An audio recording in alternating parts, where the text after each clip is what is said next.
భారత సరిహద్దుల్లో పాక్ కవ్వింపులకు భారత్ చెక్ పెట్టింది. కాల్పుల విరమణ ఒప్పందాన్ని ఉల్లంఘించి సరిహద్దులోని నియంత్రణ రేఖ వెంబడి కాల్పులు దిగింది. దీంతో అప్రమత్తమైన భారత బలగాలు శత్రువులకు గట్టిగా బుద్ధి చెప్పాయి. ఈ ఘటనలో దాయిదీ సైన్యం వైపు భారీగా ప్రాణనష్టం వాటిల్లినట్టు తెలుస్తుంది. జమ్మూ కాశ్మీర్ పుంచ్ జిల్లాలోని కృష్ణా ఘాట్ సెక్టార్లో ఈ ఘటన చోటు చేసుకుంది. నియంత్రణ రేఖ వెంబడి తార్కుండి ప్రాంతంలో ఉన్న ఫార్వర్డ్ ఫోర్స్ పై పాక్ సైన్యం జరిపిన కాల్పులను భారత్ బలగాలు తిప్పికొట్టాయి. ఈ కాల్పుల్లో శత్రువుల వైపు భారీగా ప్రాణనష్టం జరిగిందని భద్రతా అధికారులు వెల్లడించారు.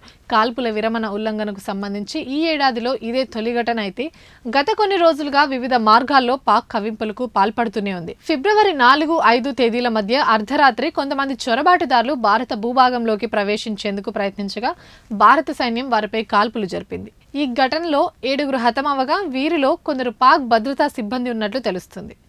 ఇవి ఇప్పటివరకు ఉన్న అప్డేట్స్. మరిన్ని అప్డేట్స్ కోసం చూస్తూనే ఉండండి పూరా లోకల్.